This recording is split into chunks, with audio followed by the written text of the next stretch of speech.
안녕하세요. 책한민국입니다. 오늘 소개할 책은 햇빛을 쬐면 의사가 필요 없다.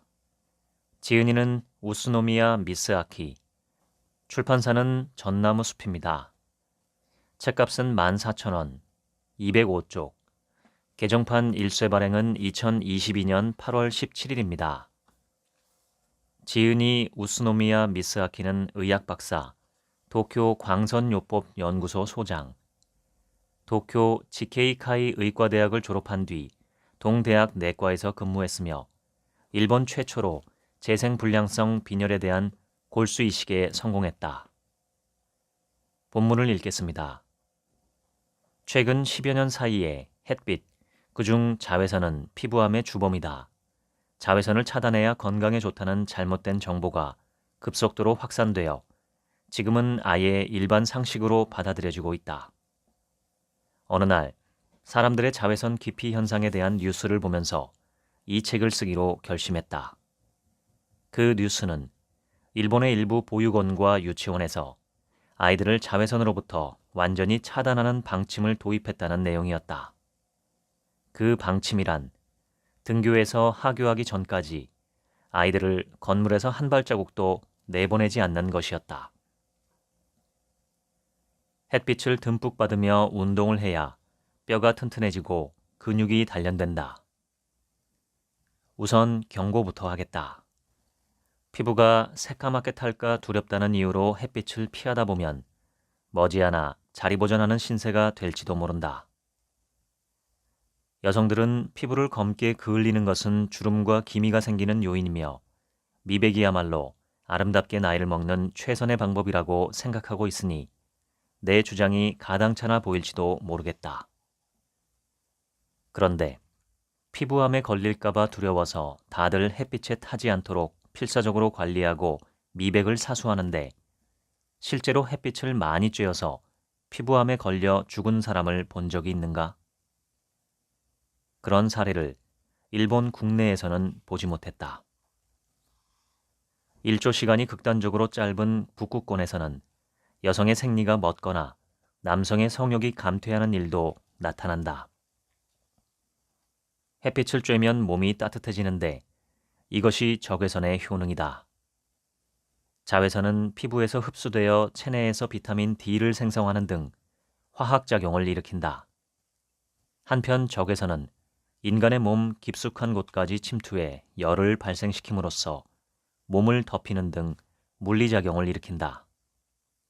이때 인체에서는 원적외선이 방출되어 체온을 조절한다. 적외선은 투과력이 강해서 인체의 경우 최고 15cm 깊이까지 도달한 뒤에 열 에너지로 바뀌는데 두개골까지 통과할 정도로 높은 투과력을 자랑한다. 인체를 덮이는 일은 매우 중요하다. 전신이 따뜻해지면 혈관이 확장되고 혈류도 좋아지는 덕에 자외선을 받아 생성된 비타민 D 등이 효과적으로 순환한다. 최근 젊은이들을 중심으로 저체온이 문제가 되고 있는데 햇빛을 쬐지 않는 생활 습관과 관계가 있어 보인다. 현대인, 특히 여성은 지나치게 햇빛을 두려워하고 있다. 상황이 이렇게 된 데에는 햇빛에 타면 피부암에 걸리기 쉽다는 잘못된 상식이 널리 유포된 데에 최대의 원인이 있을 것이다. 햇빛을 많이 쬐어 다량의 자외선이 피부에 흡수되면 피부암에 걸릴 가능성이 높다는데 정말 그렇다면 오키나와에 사는 사람들은 다른 지방에 사는 사람들보다 피부암 발병률이 높아야 사리에 맞는다. 하지만 오키나와 사람들의 피부암 발병률이 높다는 데이터는 어디에도 없다. 야구선수나 골프선수들은 매일같이 뙤약볕 아래에서 몇 시간씩 맹훈련을 한다. 하지만 프로야구 선수나 프로골퍼 중에서 피부암 환자가 속출한다는 이야기는 들어본 적이 없다. 일부 학자들은 오키나와 주민 중에는 전암 상태인 광선 각화증 환자가 많다라고 주장하는데 실제로 광선 각화증에서 암이 발병한 경우는 매우 드물다. 오히려 광선 각화증은 암으로의 진행을 막는 생체의 적응 현상으로 보아야 한다. 세계적인 차원에서 봐도 적도 부근의 나라에 암 환자가 많다는 등의 데이터는 찾을 수 없다. 역사적으로나 지리적으로 자외선을 쬐면 피부암에 걸린다라는 주장은 증명되지 않았다. 유색인종은 여름이 되면 피부 빛깔이 짙어진다. 자외선이 피부에 상처를 입혀서가 아니다. 과도한 자외선으로부터 피부를 보호하기 위해서다. 인간의 몸은 충분히 스스로 지킬 수 있게끔 만들어졌다. 분명 자외선을 쬐어 피부암에 걸리는 경우도 있다. 하지만 그 증례는 압도적으로 백인에게 많다. 왜냐하면 북구처럼 자외선 양이 적은 지역에 사는 백인은 멜라닌 색소가 생성되지 않아 피부가 빨개지는 일은 있어도 햇빛에 타지는 않기 때문이다. 이것은 황인종에게는 지극히 드문 증례이며 흑인에게는 거의 존재하지 않는다. 햇빛이 강한 지역에서 살아온 사람들은 제대로 대응할 수 있는 피부를 갖추고 있기 때문이다. 피부암은 보통 기저세포암을 말하는데 만에 하나 발병한다 하더라도 전이 될 위험성이 없고 국부 치료만으로도 충분히 치료된다. 물론 사망하지도 않는다. 그래서 암이라고 하지 말고 기저세포 상피종으로 불러야 한다는 의견까지 있을 정도다. 한때 호주에서 피부암 환자가 급증하고 있다는 데이터가 발표되어 화제가 되었다. 그런데 조사해보니 짙은 갈색 피부를 가진 호주 원주민 애버리진들은 피부암이 전혀 없었고 유럽에서 이주해온 백인들 사이에 피부암이 급증해 있었다.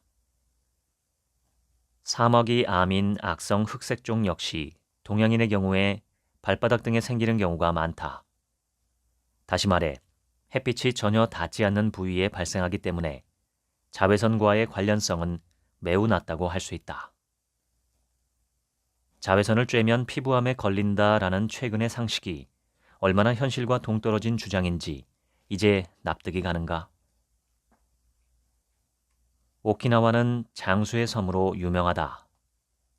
일본의 다른 지역에 비해 태양광선의 조사량이 많고 자외선의 양도 상당하다. 오키나와에 필적하는 일본 내 장수초는 어디일까? 정답은 뜻밖에도 눈 덮인 광경이 익숙한 나가노다.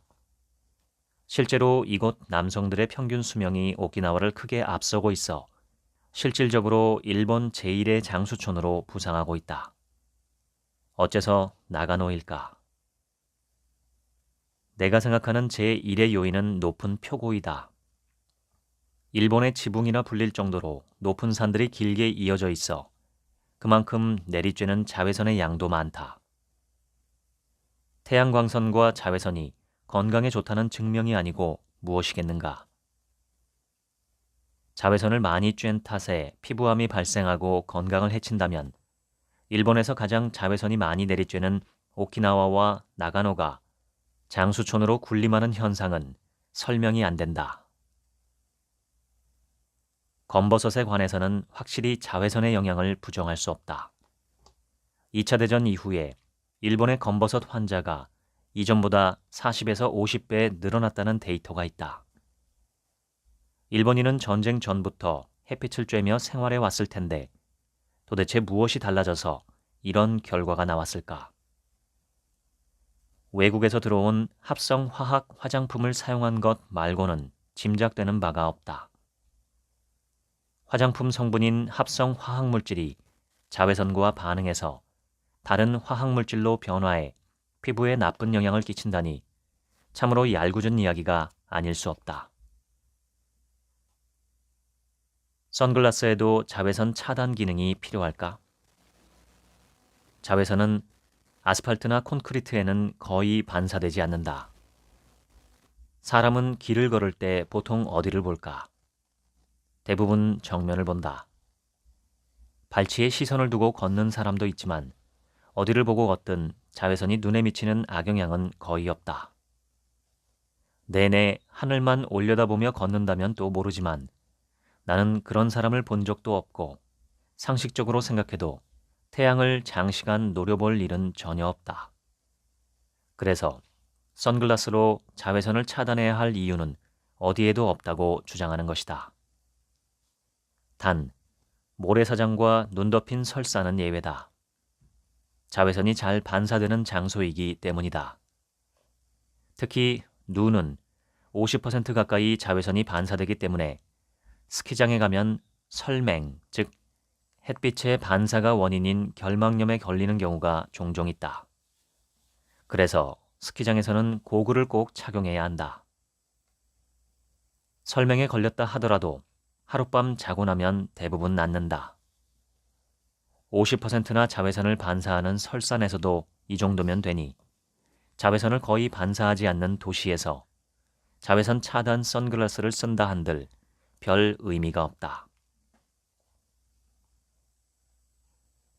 독일에 빛이 없으면 생명도 없다라는 격언이 있다.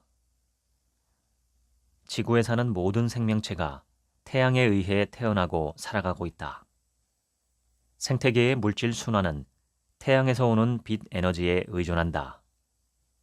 생산자인 식물은 광합성을 통해 빛 에너지를 화학 에너지로 전환한다.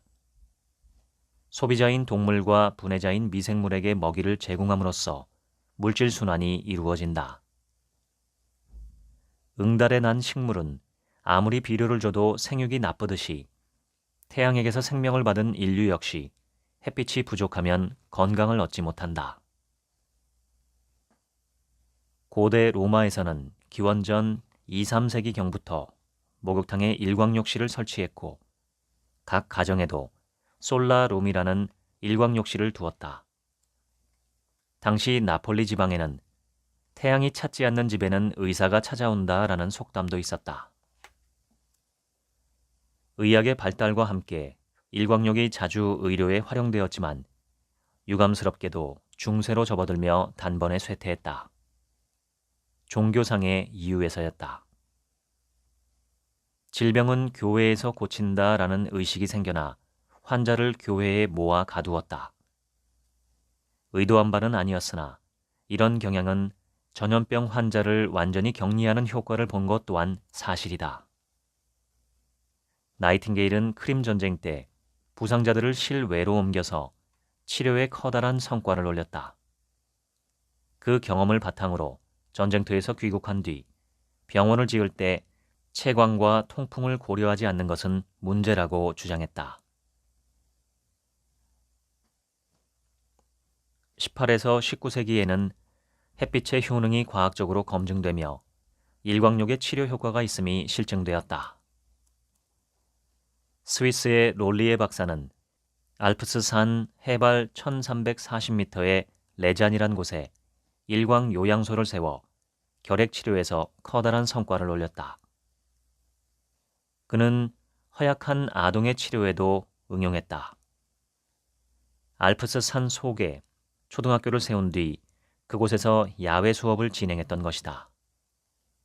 날씨가 좋은 날이면 아이들은 휴대용 책상과 의자를 가지고 그날 가장 기후 조건이 좋은 곳으로 이동해서 작은 모자만 쓰고 거의 나체 상태로 전신에 햇빛을 쬐면서 수업을 받았다.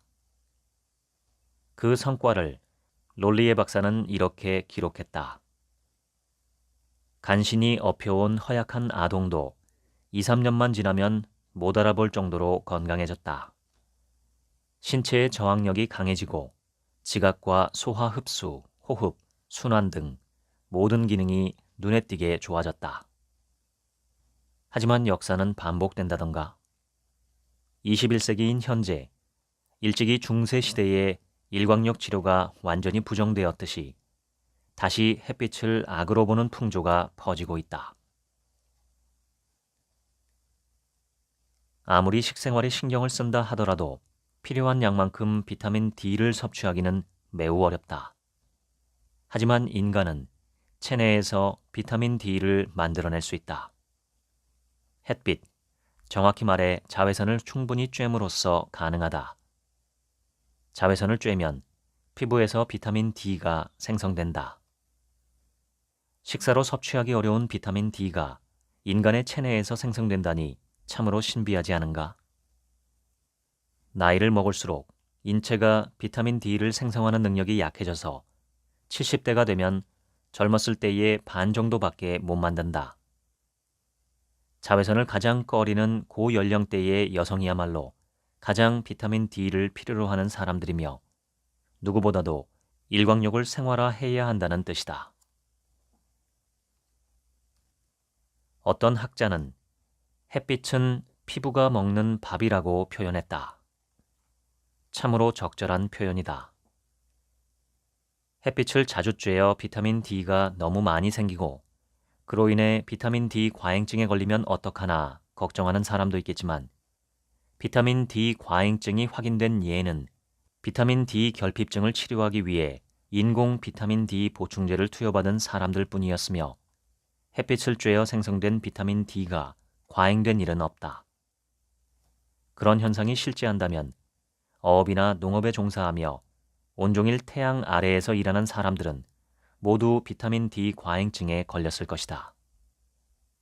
쓰고 남은 비타민 D가 체내에 축적되었다가 필요할 때 쓰인다는 특성 덕분에 일조량이 줄어드는 겨울을 무사히 날 수 있는 것이다. 햇빛을 피하지 않고 지극히 평범하게 생활해도 비타민 D가 결핍될 일은 없으며 겨울을 나는 데 필요한 비타민 D도 충분히 축적할 수 있다.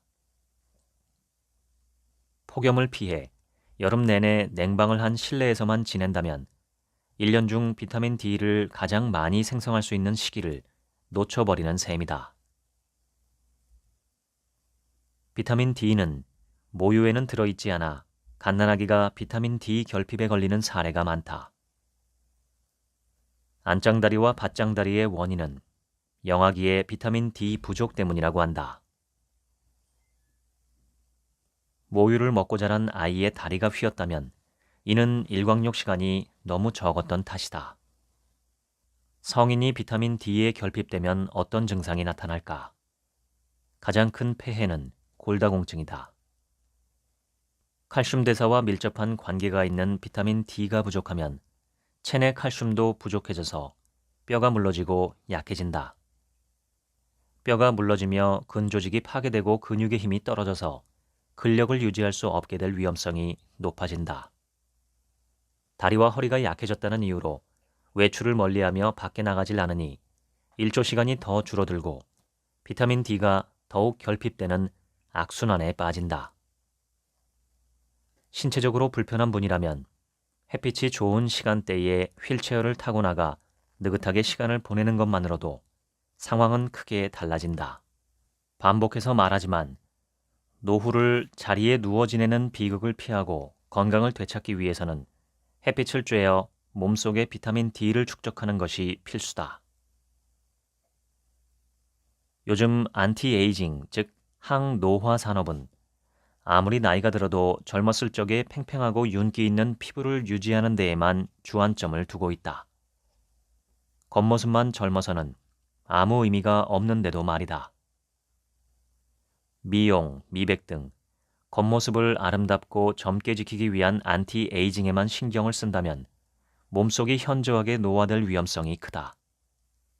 진정한 안티에이징이란 주름이 생기든 검버섯이 생기든 몸 곳곳의 기능이 진짜 건강한 상태를 유지하는 것이다. 60대에 40대처럼 보이는 일이 그리도 중요한가? 60대, 70대만의 아름다움도 있는 법이니 건강을 고려하며 자기 나이에 맞는 아름다움을 추구해야 한다. 40대 피부를 유지하겠다고 자외선을 거부하고 그 결과 인체가 필요로 하는 비타민 D를 제공하지 못한다면 50대, 60대는 건너뛰고 단숨에 70대의 몸으로 늙어버릴 수도 있다. 흔히 사랑을 하면 예뻐진다, 스트레스로 피부가 거칠어졌다 등의 이야기를 하는데 이런 현상은 단순히 기분 탓이 아니라 자율신경과 내분비계의 영향을 받아 실제로 일어나는 현상이다.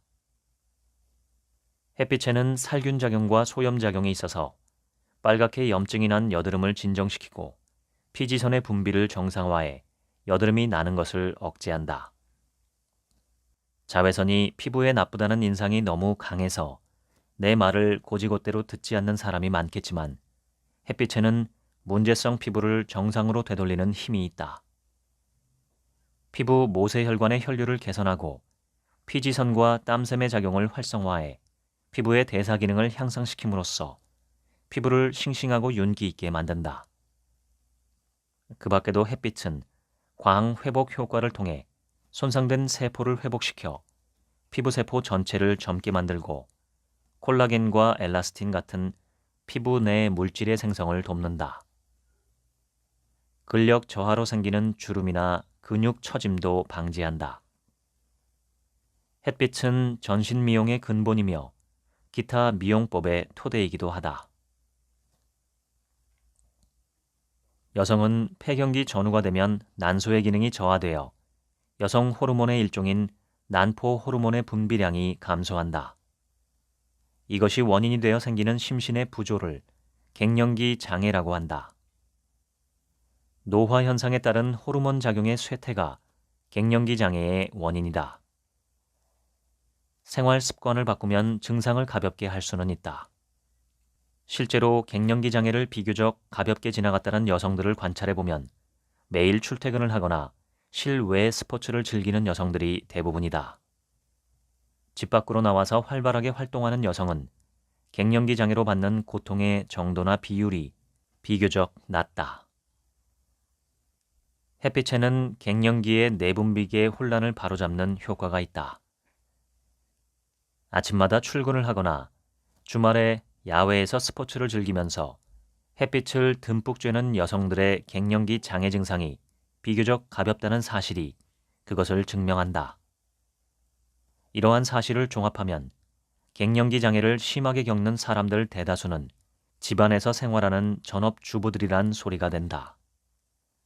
집안에서 소극적으로만 지내면 갱년기 증상은 더 심해지고 반대로 밖으로 나가 활기차게 시간을 보내면 그만큼 기분이 가벼워진다. 요즘 젊은이들은 욱하는 경향이 있다. 항상 예민하고 가시를 세우고 있다가 별것도 아닌 일에 금세 화를 낸다. 감정을 제대로 조절하지 못한다. 문제는 이런 성향의 젊은이가 늘고 있다는 것이다. 칼슘이 부족하면 화를 잘 내게 된다는 정설이 있다. 젊은이들에게 칼슘 보충제를 주면 성향이 호전될까?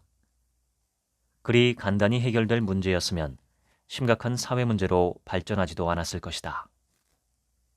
원인을 캐다 보면 그 역시 낮 동안에 햇빛을 쬐지 않고 인공 조명 밑에서 생활하는 현실과 맞닿게 된다. 햇빛을 쬐지 않고 생활하면 필연적으로 비타민 D가 결핍되어 칼슘 결합 단백질도 만들지 못하게 된다. 이것은 아무리 식사나 정제로 칼슘을 섭취해도 체내로 칼슘이 흡수되지 않는다는 뜻이다. 즉, 비타민 D가 부족하면 온갖 무서운 질병이 생길 가능성이 높아진다. 실제로 당뇨병이나 감염증, 면역 이상, 악성 종양 같은 질병의 위험인자로서 칼슘 패러독스가 거론되고 있다. 어쩌면 젊은이들이 저지르는 흉악 범죄는 태양 아래에서 마음껏 뛰어노는 일조차 허락받지 못한 채 자란 아이들의 건강이 위험 수위에 이르렀다는 경고인지도 모른다. 우울증은 햇빛과 깊은 연관이 있다. 우울증의 일내 변동이라는 현상이 있는데 오전 중에는 우울감이 심하지만 오후가 될수록 증상이 가벼워진다. 또 매년 겨울이 되면 우울증에 걸리지만 봄이 되면 저절로 치유되는 계절성 우울증 환자도 늘어나고 있다. 이는 햇빛이 세로토닌의 분비를 촉진해서 만들어내는 일내 리듬이나 계절성 리듬과 관련이 있다. 햇빛에는 인간의 희로애락을 조정하는 힘이 있다. 우울증보다 환자 증가율이 높은 질환이 수면장애다. 한 조사에 따르면 성인의 약 20%, 고령자 중에서는 무려 30%의 사람들이 수면장애로 고통받고 있다고 한다. 인간에게는 체내 시계라는 것이 있다. 지구상의 모든 생물이 갖고 있는데 체내 시계가 만들어내는 생체 리듬이 무너지면 수면장애를 유발한다. 아침 햇빛을 받아 깨어나는 생활을 함으로써 체내 시계를 원래 상태로 되돌리는 것이 수면 장애를 해결하는 가장 안전한 방법이다. 이 생체 리듬 체계는 전맹인 사람에게도 있다고 확인되었으며 피부에 태양 광선을 감지하는 센서가 존재한다는 사실도 밝혀졌다. 최신 연구 결과에 따르면 수면 장애가 있는 사람은 통상적인 수면 시간을 유지하는 사람에 비해 일찍 죽는다. 체내 시계를 원래대로 되돌리는 방법은 태양의 힘을 빌리는 것 말고는 없다.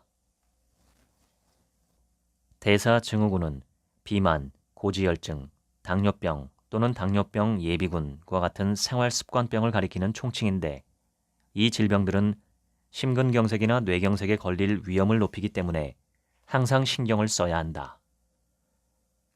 음주나 흡연을 하는 사람, 폭음 혹은 폭식 경향이 있는 사람은 식생활 개선을 주의받는데 이때 항상 듣는 말이 있다. 매일 조금이라도 좋으니 운동을 하십시오.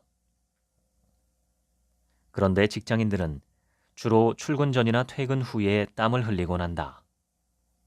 기왕 할 바에는 햇빛이 있는 시간대에 하는 것이 훨씬 효과적이다. 야외에서 육체 노동을 하는 사람 중 비만 체형이 드문 이유도 가혹한 노동을 해서만이 아니라 이런 요인이 작용하기 때문이다. 이와 관련된 연구는 꽤 오래전부터 있어 왔다. 야외에서 사육한 가축은 실내에서 사육한 가축보다 살이 덜 찐다고 밝혀졌다. 자외선은 갑상선 기능을 발동시키고 신진대사를 촉진함으로써 소비 열량을 늘리기 때문에 일광욕을 꾸준히 하면 체중이 줄어든다는 사실도 연구를 통해 밝혀졌다. 학창 시절을 떠올려보자. 그때는 점심시간이 되면 재빠르게 도시락을 먹고 앞다투어 운동장으로 달려나가 수업 시작 종이 울리기 직전까지 뛰어놀거나 운동을 했었다. 예전의 직장인들도 그랬다. 옛날 영화나 드라마를 보면 직원들이 점심 식사 후에 배구를 하며 남은 점심시간을 즐겁게 보내는 모습을 일상적 풍경으로 그리고 있다. 지금은 거의 찾아볼 수 없는 광경이다. 지금도 늦지 않았다. 식후에 산책을 겸해서 공원을 천천히 걷거나 평소 버스나 택시로 지나치던 구간을 걸어보라. 일반적으로 꽃가루 알레르기라고 하면 삼나무 꽃가루 알레르기를 가리킨다.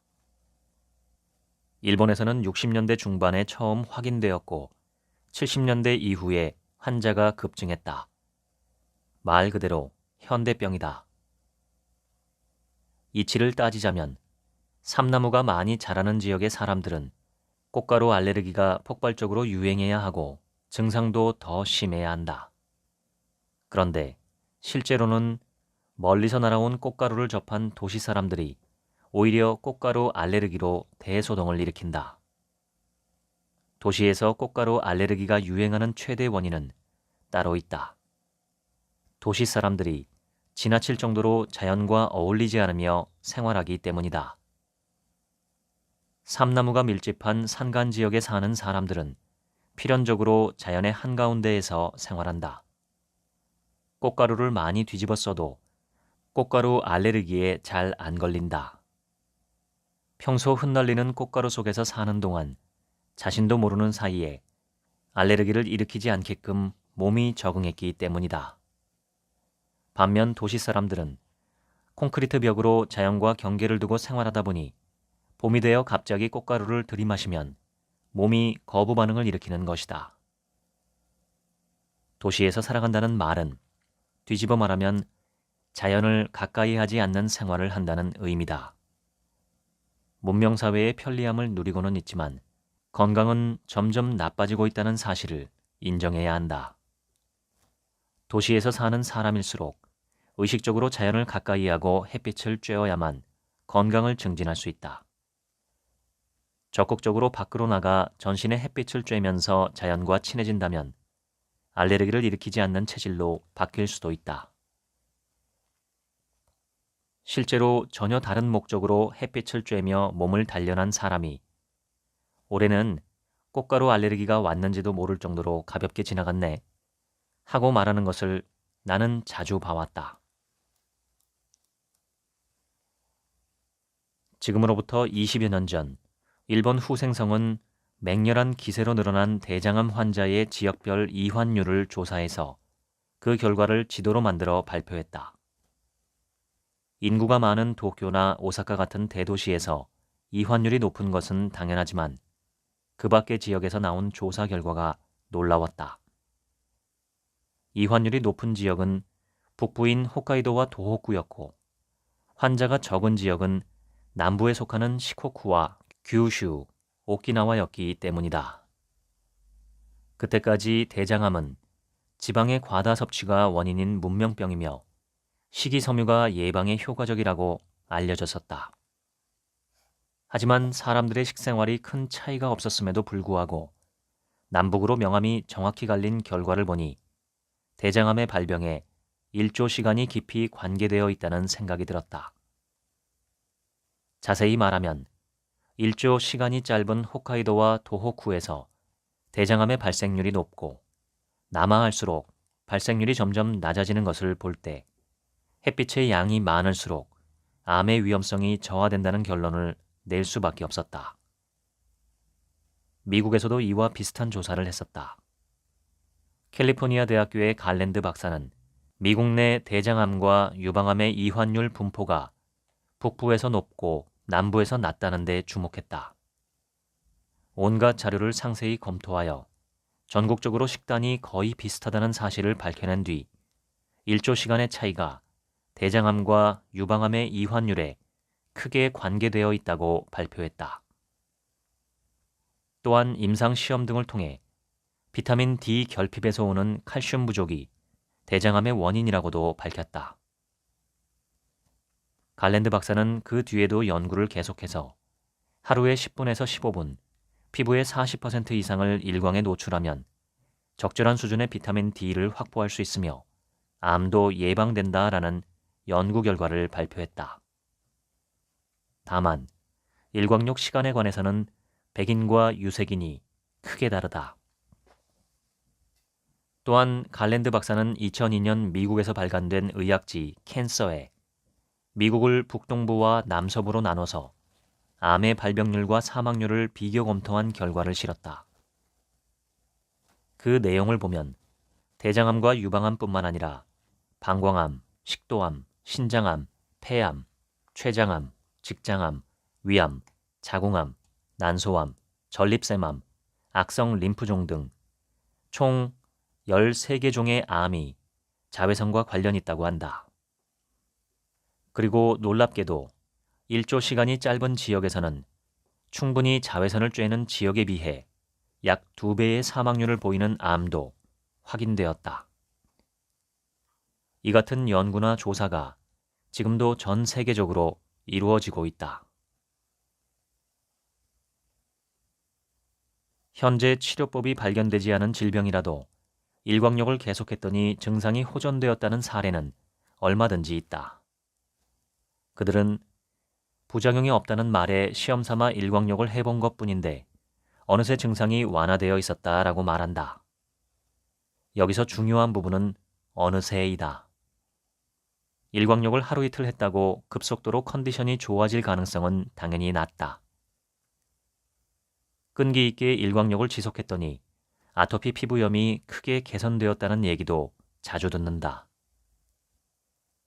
한 번에 장시간 일광욕을 하는 방법은 좋지 않다. 적당한 시간의 일광욕을 장기간 지속해야 서서히 증상이 개선된다. 일광욕을 장기간 지속하면 체질이 개선되기도 한다. 모든 질병까지는 아니지만 일광욕을 하면 상당수의 질병을 예방할 수 있다. 병에 걸렸더라도 최소한으로 증상이 억제될 가능성이 높다. 원래는 자신의 컨디션과 날씨를 고려하며 시간을 조정하는 것이 바람직하지만 일광욕을 해본 적이 없는 사람을 위해 조언을 한다면 다음과 같다. 적어도 일주일에 한 번 날씨가 좋은 날을 골라 30분 이상 실외에서 일광욕을 하면 골다공증 등 여러 질병을 예방할 수 있다. 주로 실내에서만 활동하던 사람이 본격적으로 일광욕을 시작하는 경우라면 처음에는 일주일에 1회 30분보다 적게 하라. 햇빛을 쬐면 스트레스가 줄어든다는 사실을 이미 여러 차례 설명했는데 스트레스야말로 면역력을 억제하는 주범이다. 현대사회 자체가 면역력의 적이다. 병은 마음에서 온다라는 말이 있다. 예부터 전해 내려온 말인데 의학계에서는 이를 인정하지 않았다. 내가 아직 젊었을 무렵 어떤 학회에서 음악 요법에 관한 이야기가 나왔다. 음악을 듣거나 연주를 해서 심신의 건강을 회복시키는 요법인데 지금이야 유효성이 인정되었지만 그때는 그런 게 효과가 있을 리 있나? 라며 코웃음을 쳤었다. 지금은 암도 마음에서 온다라고 말하고 있다. 암세포를 공격해서 사멸시킨다고 알려진 NK세포가 강한 스트레스에 노출되면 체내 순환이 어려워진다. 그래서 스트레스를 지속적으로 받으면 결과적으로 암을 발병시키는 것이나 다름없다는 것이다. 뒤집어 말하면 건강한 정신 상태를 유지하면 암에 걸리지 않을 수도 있다는 뜻이니 암도 마음에서 오는 것이 맞다. 일광욕을 하면 기분이 상쾌해진다. 일광욕에 관해서만 쓰다 보니 마치 현대의학을 부정하는 양 비치는데 절대 그렇지 않다. 수술을 하지 않으면 낫지 않는 병도 있고 약을 지속적으로 먹어야 하는 경우도 있다. 의학의 발전 덕분에 인간은 수명 연장이라는 커다란 이익을 손에 넣기도 했다. 나 역시 과거에는 현대의학의 최전선에서 열심히 일했다. 20대에는 대학병원에서 일본 최초로 골수 이식 수술도 진행했다. 다만 문명의 지나친 발달로 셀 수 없을 만큼 많은 현대병이 생겼고 자연을 등지는 생활을 하면 그와 같은 질병에서 자유로워질 수 없다는 것은 엄연한 사실이다. 약을 먹으면 대부분의 질병이 낫는다고 믿겠지만 실제로는 증상만 억제될 뿐 근본적인 치료는 안 되는 경우가 대부분이다. 약도 없고 질병의 원인도 몰랐던 시대에 인류는 햇빛을 쬐어 건강을 되찾았다. 이제 다시 원시로 돌아가 태양과 마주하면 어떨까? 지금까지 햇빛을 쬐면 의사가 필요 없다. 읽어드렸습니다. 지금부터는 제 얘기입니다. 저는 요즘 하루에 햇빛을 최소 30분에서 1시간 정도 쬐고 있습니다. 주로 12시에서 1시 사이에 맨발 걷기를 하면서 팔다리를 드러내고 일광욕을 합니다. 맨발 걷기와 일광욕은 오래전부터 하다 말다를 반복했었는데 맨발로 걸어라 라는 책을 제 채널에 소개했던 10월 4일부터 지금까지 4주간 매일 30분에서 1시간 정도 지속하고 있습니다. 4주가 지난 요즘 느끼는 몸의 변화는 두 가지입니다. 첫째는 기분이 더 좋아지고 마음이 안정되는 것을 느낍니다. 특히 햇빛을 쬐을 때 몸이 따뜻해지는 것을 느끼며 기분이 아주 좋습니다. 둘째는 혈액순환입니다. 저는 10대 때부터 겨울이면 유독 손발 시림이 심했습니다. 수족냉증이 아닌가 싶을 정도였는데 특히 겨울철에 발시림이 고질적이었습니다. 아무리 겨울 양말을 신고 두꺼운 신발을 신어도 시려웠습니다. 핫팩은 왠지 내키지 않아서 사용하지 않았습니다. 20대 초반 방위병 생활을 할 때도 정기적으로 부대에 들어가 들이나 산에서 작업을 하곤 했었는데 겨울에는 휴식 시간마다 작은 모닥불을 피우고 함께 둘러서서 불을 쬐곤 했었죠. 그때 저는 전투화 속 발시림이 너무 심해서 늘 발을 전투화 신은 채로 모닥불 위에서 굽곤 했었습니다. 짧은 휴식 시간에 전투화를 벗었다 신었다 하기 어려워서 그냥 전투화를 신은 채로 불 위에 올린 것입니다. 그런데 이상한 것은 그렇게 발시림을 느끼는 사람이 저뿐이었다는 것이죠.